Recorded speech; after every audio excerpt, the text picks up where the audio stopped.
என் husband வந்து mirror மாதிரி sir. எப்படி எப்படி எப்படி எப்படி எப்படி நம்ம பார்த்தா பாப்பாரு, பேசினா பேசுவார், சிரிச்சா சிரிப்பாரு. என்னது இது?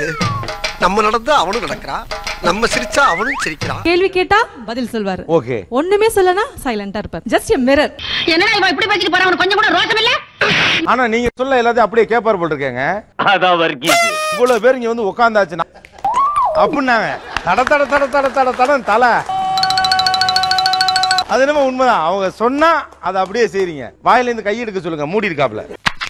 இதெல்லாம் ரொம்ப நக்கலாமா? வீட்டுக்கு பாத்தீங்கன்னா வந்து ஒரு கெஸ்ட் வருவாங்க, என் பேரண்ட்ஸ் வருவாங்க, அவங்க பேரண்ட்ஸ் வருவாங்க. இங்க வாமா அப்படின்னு கூப்பிடுவேன். வந்தேன் அப்படி சிரிச்சுட்டு திருப்பி உள்ள போய்க்குவாங்க. எங்க அப்பா கூப்பிடுறா, என்னடா வந்திருக்கேன் ஒன்னு பேசாம போயிட்டேன் அப்படின்னா திருப்பி கூப்பிடுவேன். இதை வந்துட்டேன், திருப்பி உள்ள போயிடுவாங்க. மின்னல் மாதிரி சரட்டுன்னு போகுது, அப்புறமா மின்னலுங்கிறா, மின்னல் மாதிரி பரட்டுன்னு போகுது. வந்தேன் ஏதாவது கேட்டானா சரி ஒரு ரோபோ மாதிரி தான் அந்த ரியாக்ஷன் அந்த இருக்கும். இது என்ன என்னமோ அவார்டு கொடுத்த மாதிரி. ஓகே. பாலகி போச்சு, பாலகி போச்சுன்னு. அதாவது ரொம்ப கோமா சண்டைனா இங்க பார் என்கிட்ட பேசாத பேசாத, எனக்கு மூஞ்ச பார்க்கவே பிடிக்கல, அவ்வளவுதான். மூஞ்ச பாரு, மூஞ்சியும் முகர கட்டு. நம்ம கெஞ்சினாலும் அவ்வளவுதான். என் ஒய்ஃப் ரொம்ப அமைதியான ஆளு. ஒரு வாட்டி என்னைய ரிசர்வ் ஆகிட்டாங்க. எப்படின்னா அவங்க சப்பாத்தி பண்ணிட்டு இருந்தாங்க, நான் இதே மாதிரி லொட லொட பேசிட்டே இருந்தேன். இவ வரத்த காஞ்ச சருகுல மூத்திரம் பேஞ்ச மாதிரி லொட லொடன்னு அந்த உருட்டு கடையை கையில வச்சுட்டு அதிகமா பேசுற வாயை ரோட்டோரமா படுத்து தூக்குற நாய் அடி வாங்காம போனதா சரித்திரமே இல்லன்னாங்க. என்னடாக்கு மாமனை கொஞ்சம் கூட மரியாதைமா பேசிக்கிட்டு இருக்க? அது எப்படி சொன்னீங்க? டக்குனு வந்துடுச்சுங்க ஸ்பாட்ல. இந்த பொண்ணுக்குள்ள எவ்வளவோ இருந்திருக்கு. இந்த பையனுக்குள்ளே என்னவோ இருந்திருக்கு பாரு.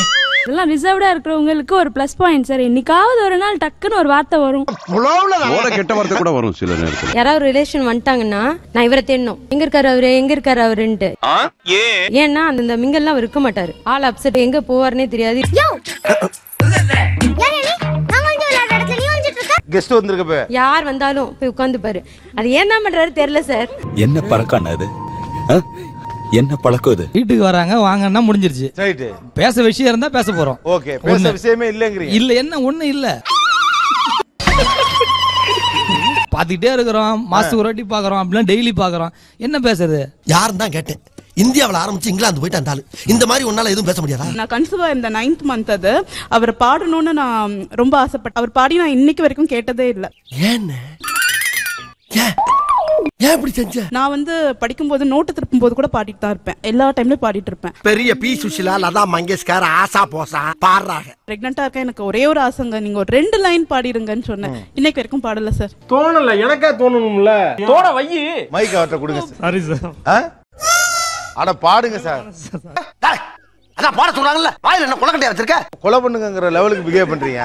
சும்மா 2 லைன் பாடுங்க சார். முடியாதுங்க. முடியாதா? முடியாதுங்க. என்னாலே முடியல. முடியாதியா? முடியாதா? ஒரு சிலர்கிட்ட பேசினா ஏன் இவங்க கிட்ட ஒரு சிலதெல்லாம் சொன்னோன்ற மாதிரி ஒரு ஃபீல் வரும் சார். அந்த மாதிரி ஃபீல் வந்து என் மனைவி கிட்ட பேசி என் உறவினர்கள் நிறைய பேர் அனுபவிச்சிருக்காங்க. ஏய் போட்டு கொடுத்துறியா, போட்டு கொடுத்துருவியா, போட்டு கொடுத்துருவியா? என் சொந்தக்காரங்க ஒருத்தவங்க வந்து அவங்க பட்ட கஷ்டத்தெல்லாம் வந்து என் மனைவியிடம் வந்து முறையிட்டாங்க. இந்த மாதிரிலாம் நான் கஷ்டப்பட்டமா இவங்களை வளர்க்கறதுக்கு அப்படின்னு சொல்லிட்டு. நான் பட்ட பாடு இருக்கே, ஐயோ ஐயோ ஐயோ. அவங்க பதிலுக்கு அவங்க கிட்ட இருந்து எதிர்பார்க்கிற விஷயம் என்ன பாத்தீங்கன்னா, ஆறுதலா கொஞ்சம் பேசணும். அதானே உலக வழக்கம். அவங்க கிட்ட வந்து வந்த பதில் என்ன தெரியுமா சார்? அதோட முடிஞ்சது சார். அவங்க ஏன் தான் இவங்க கிட்ட சொன்னுன்ற ஒரு முடிவு கொண்டாங்க சார். ஆனா அநியாயத்துக்கு ரியாக்டே பண்ண மாட்டேங்கிறீங்க.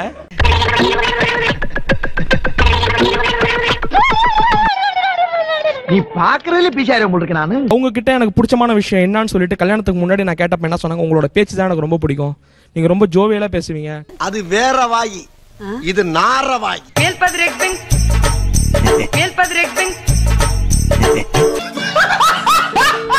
அவங்க வீட்ல எப்படின்னா ஏதாவது ஒரு டாபிக் எடுத்து பேசிட்டே இருப்பாங்க. அந்த மாதிரி வந்து என்னால பேசிட்டு இருக்க முடியாது. ஏன்னா எங்க வீட்ல நான் இருந்தது அப்படிதான்.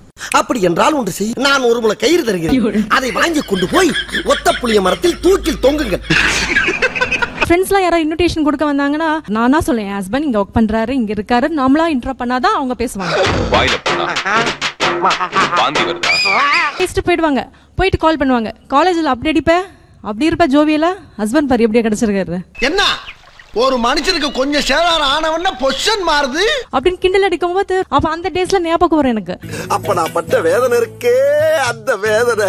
இவ்வளவு ஜாலியா என்டர்டைன் பண்ணோம் அப்படி இருந்தோம், நம்ம வீட்டுல நம்ம இப்படி இருக்கோமே அப்படின் போது மனசுக்குள்ள ஒரு ஓரத்துல இன்னி வரையும் ஒரு வருத்தம் இருந்துகிட்டே இருக்கு. என்னப்பா செய்யறது, விதி விளையாடுச்சுப்பா. நாய நீ விளையாண்டு போட்டு விதி மேலேண்டா பழி போடுற. பொண்ணு பார்க்க போனா பொண்ணு எப்படி பிஹேவ் பண்ணுவாங்க யார்கிட்டயா கேட்டு சொல்லுங்களேன். கேக்குறாரு சொல்லாதீங்கயா, சொல்லுங்க. நானும் எங்க அம்மா 2 பேரும் போய் பார்த்தோம். இவங்க உள்ள இருந்து வந்து காஃபி கொண்டு வந்து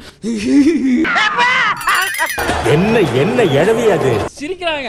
கேட்க சிரிக்க ஆரம்பிச்சுட்டாங்க.